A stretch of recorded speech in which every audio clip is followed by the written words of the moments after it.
दिनैनि साना थारैनो बर' हारिनि थाखाय मोनसे बिराद गिदिर सान मानोना दिनै जोङो 27 जानुवारिखौ थामथि बर' एकर्ड एबा सान्तिनि एकर्ड होननानै जोङो दिनै फालिनो थांदों।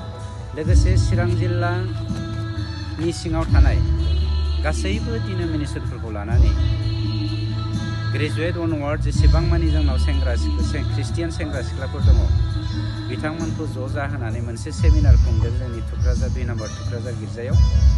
बेवहाय खुंनायनि गुबै थांखियानो जादों जोंनि बर'फोरखौ सोरबा मोनसे मोनदांस' हायै बा जोङो हमदांनो हायै सुथुरा बर'फोरखौ ड्राग्सनि गेजेरजों बा फेग्लुंनाय मुवाफोरनि गेजेरजों फोजोबस्रांनायनि थांखिजों जोंनि सेंग्रा सिख्लाफोरखौ गोजोम होदों नामा बेखौ लानानै मोनसे खोब सिरियासलि डिसकासन जागोन आरो बे डिसकासनाव माबोरै जोंनि जोहोलाव सेंग्रा सिख्लाफोरखौ ख्रिस्टियान सेंग्रा सिख्लाफोरखौ ड्राग्सनिफ्राय मुक्त खालामनो हागोन आरो बर' हारिनि गेजेराव बै सेंग्रा सिख्लाफोरा ड्राग्सनि जा इम्पेक्ट दङ बे इम्पेक्टखौ माबोरै फोजोबनो हागोन बेखौ लानानै सेमिनार खुंनाय जादों।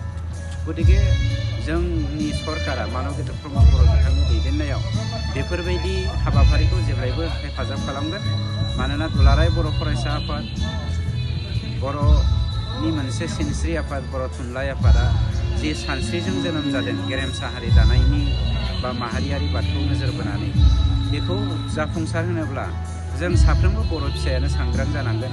सुथुरफ्रा डाइरेक्टलि इनडाइरेक्टलि फोजोबस्रांनो नागिरनायनि जा हाबाफारि बेनिफ्राय जोङो मुक्त जानायनि माखासे हाबाफारिखौ मावनो हानांगोन। बेखौ लानानै दिनै जोंनि जा ख्रिस्टियान इयुथफोरा मोनसे हाबाफारि लादों जोंनि सरकारनि जानानै आं जेब्लायबो हामबाय होनो आरो जोंनिफ्राय जोङो मरेल सापर्ट हायो ना मा सापर्ट हायो जोंनिफ्राय जेब्लायबो बेफोरबायदि हाबाफारियाव जोङो हेफाजाब होबाय थागोन। बेवहाय खुनु राजनितिनि बाथ्रा फैनो हाया। बेवहाय बर' समाजनिल' जोङो बाथ्रा सानदों आरो बेवहाय डिनोमिनेसननिबो बाथ्रा थानो हाया। बेवहाय ख्रिस्टान हिन्दु बायदिसिना धोरोमनि डिफारेन्स लाबोनायनिबो बाथ्रा थानो हाया।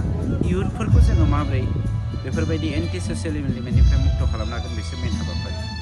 ख्रिस्टियानजों लोगोसे बै गुबुन धोरोमफोरनि आफादफोरखौ मा खालामनो सानो सारा बेफोरबायदि हाबा मावनायनि सायाव? डेफिनेटलि दिनै जोंनि बिटिआरनि सिङावहाय थानाय जेसेबां सेंग्रा सिख्लाफ्रा ड्राग्स एडिक्टेड जादों फेग्लुंनाय मुवाफोरजों फेनानै जोंनि नंगौ लामानिफ्राय एरखेनो थांगासिनो दङ।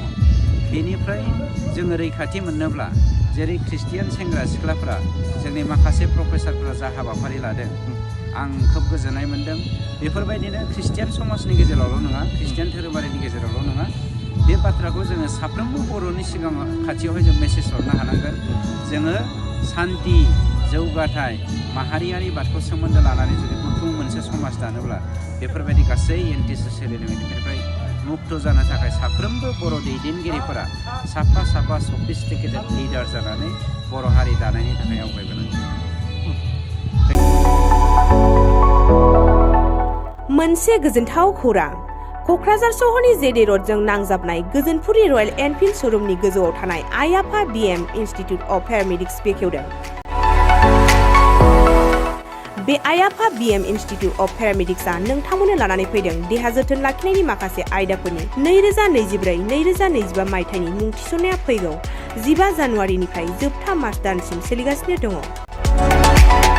10+2नि उथ्रिसारनाय बिजाथि एबा फरायसाफोरा बे पेरामेडिक्सआव गावारि सोलोंथाइखौ लानो हागोन। क'क्राझार सहरनि गोजोनपुरि एबा गांजिमा बाजारजों नांजाबनाय आइ आफा बिएम इनस्टिट्युट अफ पेरामेडिक्सआ नोंथांमोननि थाखाय गोदान मुं थिसननाय आयदाफोरा जादों medical laboratory technology, first aid patient care and assistant nursing, OT technician, ICU technician, radiology technician कर्सखौ 2 बोसोरनि गेजेरावनो आबुं खालामनानै बिएसएस डिप्ल'माखौ लानो हागोन। लोगोसे गासैबो डिप्ल'माखौ लानायनि उनाव सोरखारि साख्रि मोननायनि सुबिदाबो दङ।